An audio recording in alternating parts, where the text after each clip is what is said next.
So hello बच्चों, let's see this question. The height of water in a vessel is h. The vessel wall of width b at an angle theta to the vertical. The net force on by water on the wall is.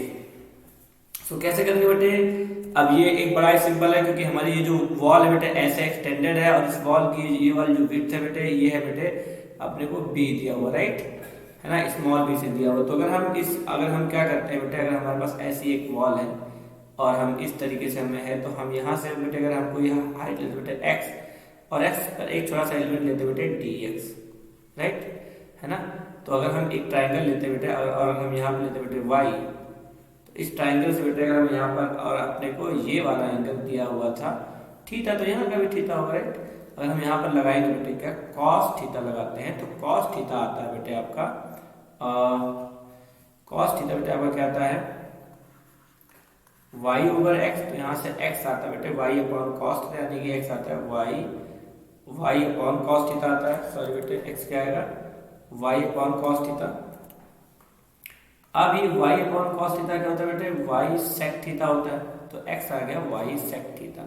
Okay, it's very good. अब हमें निकालना बेटे इस पर अपना जो pressure ऐसे लगा हुआ तो इस पर नेट फोर्स का लगेगा, क्योंकि प्रेशर ही वेरी कर रहा है तो फोर्स भी वेरी करेगा ही करेगा, ठीक है। अच्छा, अगर अपने को x पता लग गया है इस तरीके से तो क्या बेटे हम इसको इंटीग्रेट करके dx is equal to dy sec theta कह सकते हैं।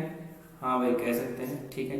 अब आते हैं बेटे कि प्रेशर क्या है। तो प्रेशर बेटे होता है, तो अगर हमने इस तरीके से एक हाइट मान रखी है इस एलिमेंट के लिए y, तो प्रेशर क्या होगा बेटे रो जी वाई होगा, राइट है ना, रो जी वाई होगा। बहुत ही अच्छा है, ठीक है।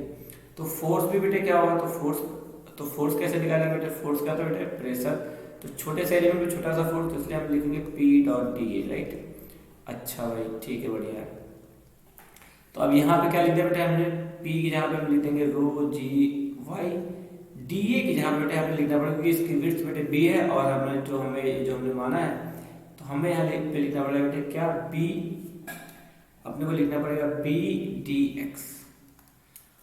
अब यही पे दिक्कत आएगी कि यहाँ पर है बेटे अपना वेरिएबल y और यहाँ पर dx है, इसीलिए बेटे हमने ये पहले से निकाल रखा है। तो हम इस dx की जगह पे पुट कर देंगे रो जी वाई b और dx की जगह पर देंगे बेटे dy sec थीटा, राइट। अब यहाँ पर बेटे क्या है रो जी b और sec थीटा, ये वैल्यूज फिक्स है।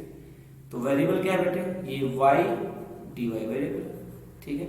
अब हम करेंगे क्या बेटे, इसको इंटीग्रेट कर देंगे, तो f करते हैं इंटीग्रेशन, इंटीग्रल f और rho G B sec theta y dy, तो जो कांस्टेंट है वो बाहर आ गया, रो जी बी आ गया कांस्टेंट बेटे, rho G B sec theta और इंटीग्रल के अंदर क्या है बेटे वाई डी वाई, इसको इंटीग्रेट करेंगे तो rho G B sec theta और इंटीग्रल में क्या आएगा बेटे Y square by two, limits कहाँ से रखेंगे बेटे 0 से h। तो जब ये रखेंगे तो बेटे क्या आएगा rho ji b h square by two sec theta, और ऐसा हमें बेटे एक ऑप्शन देखना है दैट इज सी। सो इस क्वेश्चन का सी ऑप्शन सही है। I hope you understand it well, thank you.